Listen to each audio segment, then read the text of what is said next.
Agora a gente vai mudar um pouquinho de assunto e vai sair aqui do Brasil, vamos lá para fora. Isso porque nesse fim de semana acabou sendo marcado aí também por intensificação dos ataques verbais entre os Estados Unidos, Israel e Irã, principalmente depois do resgate do piloto norte-americano que foi ejetado após seu caça ser atingido pelo Irã. Entre hoje e amanhã, acaba o prazo que foi dado pelo presidente Donald Trump para o Irã reabrir o Estreito de Hormuz antes que a infraestrutura do país persa seja aí atacada. Nessa segunda-feira, o líder norte-americano, ele também vai falar com a imprensa no início da tarde no Salão Oval. Ele convocou aí chefes militares do governo para poder conversar, que terá aí como tema o conflito no Oriente Médio. E para conversar com a gente sobre as atualizações no conflito lá no Oriente Médio, nós estamos aqui com o chefe do Departamento de Relações Internacionais da Universidade Federal de São Paulo, o Rodrigo Medina. Rodrigo, um prazer falar com você novamente, boa semana. O que a gente pode esperar dessa conversa, dessa coletiva que vai ter de Donald Trump logo no início da tarde desta segunda-feira, o que ele deve falar sobre o conflito que acontece no Oriente Médio? A gente pode esperar de fato aí um cessar-fogo, porque daqui a pouco a gente vai trazer mais informações que houve ali, ali por parte do Paquistão, tendo uma confirmação de um cessar-fogo em relação a esse conflito. Mas o que a gente pode esperar a respeito, então, Rodrigo, dessa coletiva de Donald Trump na tarde desta segunda?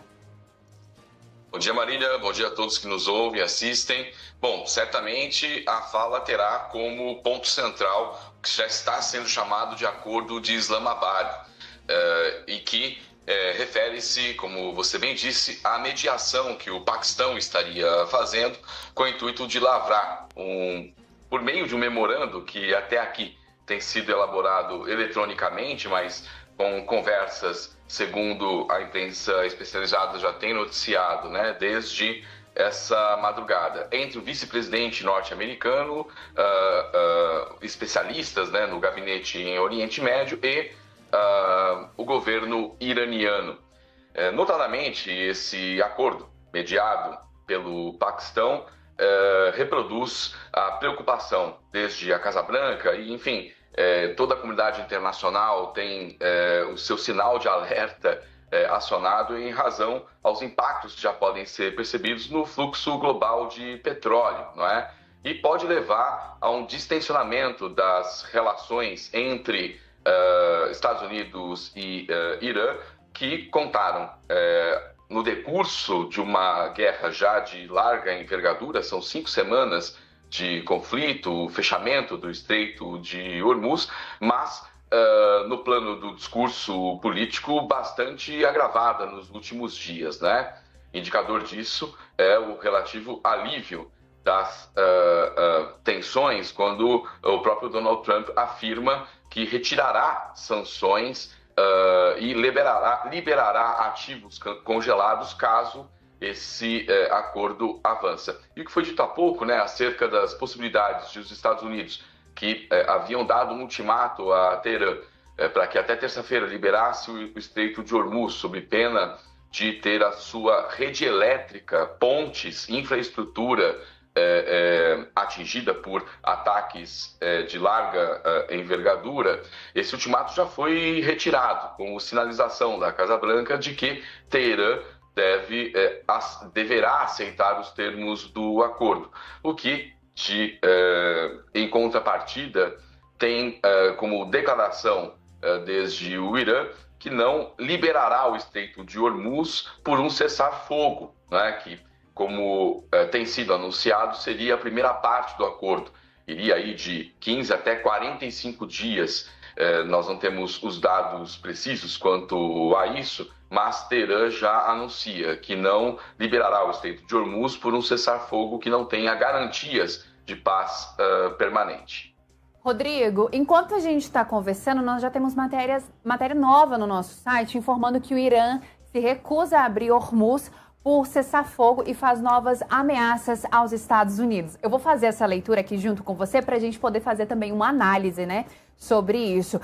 O Irã ele rejeitou nessa segunda-feira, então, a proposta de reabrir o Estreito de Hormuz em troca de um cessar-fogo temporário. Teherã avalia que Washington não demonstra disposição para negociar uma trégua permanente. A posição iraniana foi divulgada horas depois de ataques aéreos de Israel matarem o chefe de inteligência da Guarda Revolucionária Islâmica, fato que foi confirmado pelo próprio corpo militar. Em um comunicado divulgado no canal oficial no Telegram, o grupo afirmou que Kademi, comandante-geral e responsável pela organização de inteligência do exército ideológico iraniano, morreu em um ataque conduzido na madrugada desta segunda-feira, atribuindo aí a ação ao inimigo americano sionista. As informações são da agência Reuters. A tensão aumentou após uma sequência de declarações do presidente americano Donald Trump, que intensificou as suas ameaças contra o Teherã em sua plataforma Truth Social. O republicano afirmou que poderá ordenar ataques contra usinas de energia e pontes iranianas caso o Estreito de Hormuz não seja reaberto, via estratégica pela qual transita aí cerca de 1/5 do petróleo e gás exportado globalmente. Então a gente traz essa informação agora, né? A gente estava falando sobre, então, esse pedido aí de acordo temporário, né? Esse cessar-fogo temporário ali pelo lado do Paquistão, e o Irã já nega, já rejeita esse plano aí feito por Donald Trump, por conta, então, do ataque que acabou matando também ali uma outra figura importante. O que a gente pode esperar? Está escalando ainda mais esse conflito lá no Oriente Médio, mesmo ali tendo sinalizações de que querem que um cessar-fogo aconteça, Rodrigo?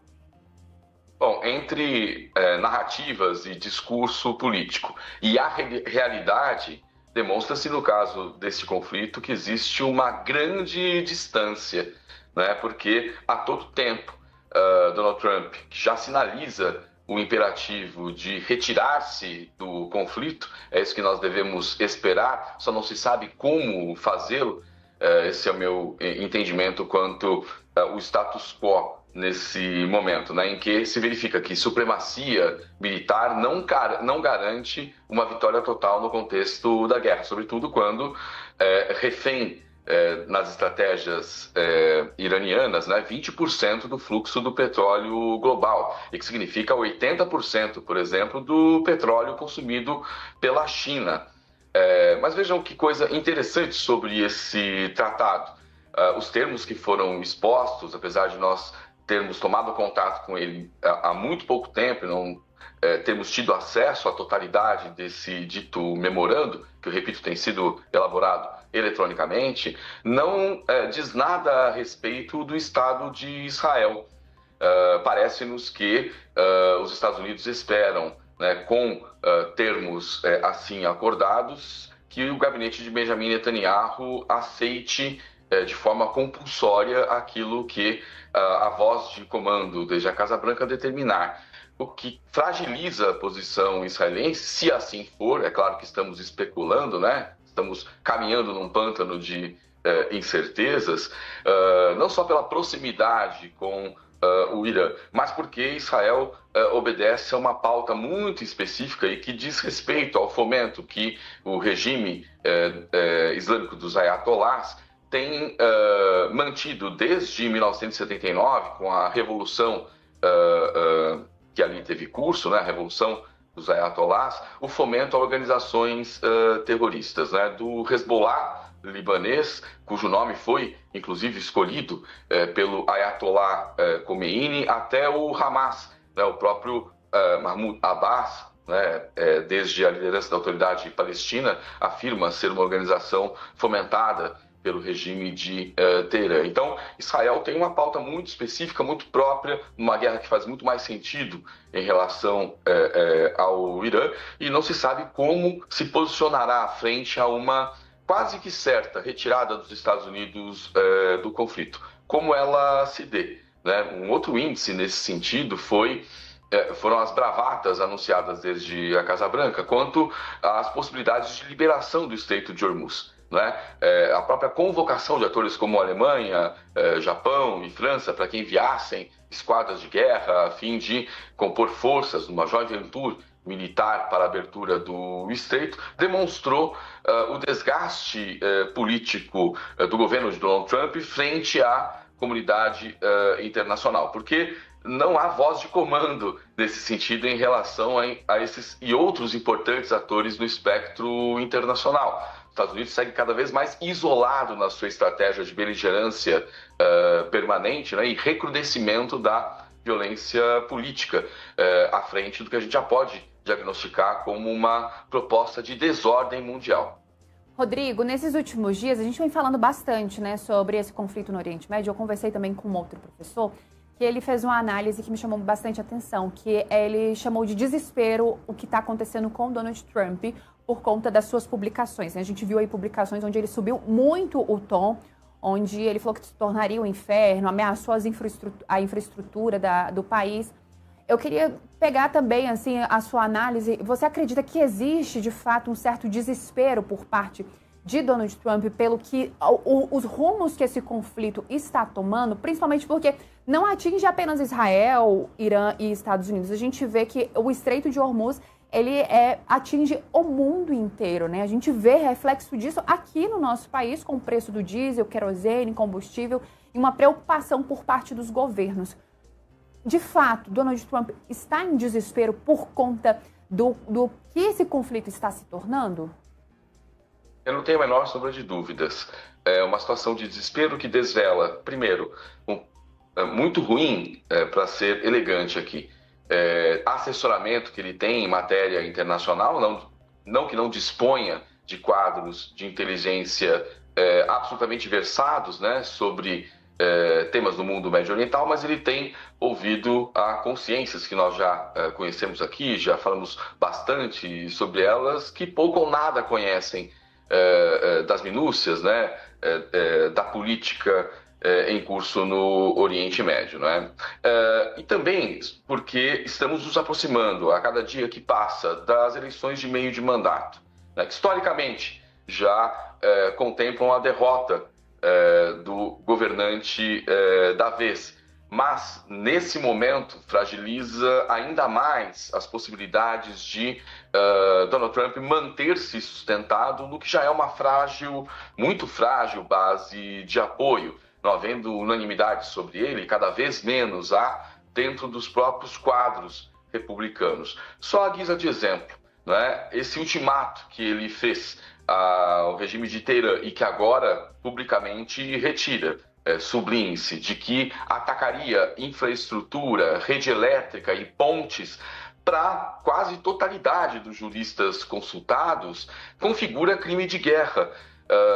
Veja que não é nada simples, porque a perda de uma base de apoio nas casas do Congresso, frente a declarações como essa e ações, eventualmente, como essas, podem levar ao próprio impedimento do seu governo, né? Então, analistas políticos tendo advertido o quanto essa possibilidade, frente a tantas outras, né, demonstram que, em primeiro lugar, foi muito mal calculada a deflagração da guerra desde a Casa Branca, e segundo, cada vez mais notável a possibilidade de o Irã, caso nesse conflito, não é? Tenhamos uma incursão por terra, de o Irã se converter no novo atoleiro da política externa norte-americana no Oriente Médio, como foi, por exemplo, o Iraque, por praticamente uma década, uma das guerras mais custosas de toda a sua história, não só em termos de recursos econômicos e de desgaste da sua imagem política, mas de recursos humanos e militares, né? Então, atentemos para essas questões centrais, né? O tom de desespero diz respeito a essa percepção cada vez mais clara nas cognições a quem importam decisões sobre os destinos dessa guerra. Né, Rodrigo? E não perder um segundo, porque sempre está mudando, né? Donald Trump usa ali suas redes sociais para sempre estar falando sobre o conflito. Hoje vamos acompanhar também essa coletiva que ele dará, que provavelmente vai falar, sim, sobre esse conflito e o que deve vir pela frente. Rodrigo Medina, professor de Relações Internacionais da Universidade Federal de São Paulo. Agradeço aqui a sua aula, né, que foi dada aqui, para que a gente possa, pelo menos, tentar entender o que está acontecendo, que está cada vez mais confuso tudo isso, né, Rodrigo? Desejo uma boa semana e um bom trabalho para você e até a próxima. A todos nós, muito obrigado. É sempre bom estar aqui com vocês, pensando em temas tão candentes do mundo contemporâneo.